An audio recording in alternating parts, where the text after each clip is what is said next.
तर मित्रांनो आपण पार्टीपाशी आपली गाडी पोचलेली आहे, अजून गाडी वगैरे खाली करायला लावलेली नाही, तोवर आपण एक मस्तपैकी मॅगी बनवूया खाण्यासाठी. तर बघा मित्रांनो, मॅगी शिजायला चालू आहे.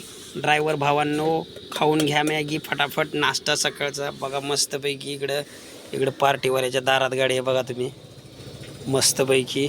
एखाद्या ड्रायव्हरच्या आयुष्यात किती दुःख असते मित्रांनो, फॅमिली सोडायची आपली आणि असं रोडवर खायचं बनवून. मस्तपैकी मॅगी होत आहे बघा तुम्ही, टकाटक खाण्यासाठी या सगळेजण. मस्तपैकी मॅगी बनवलेली आहे बघा, आता शिजलेली आहे मॅगी. मस्तपैकी चव घेऊया. थोडंसं पाणी जास्त झालेलं तर आटोस्तर थांबायचं, म्हणजे शिजून येईल आणि शिजली की मस्त खाऊया. मग थोडं वापरण्यासाठी त्याच्यावर झाकायचं मित्रांनो, आणि 5 मिनिटात मॅगी रेडी. मॅगी झालेली आहे मित्रांनो तयार, आणि मस्तपैकी मित्रांनो प्लेटमध्ये अशी काढून घ्यायची. मस्त मॅगी झालेली आहे रेडी. तर रेडी झालेली आहे मित्रांनो. कशी वाटते सांगा मित्रांनो.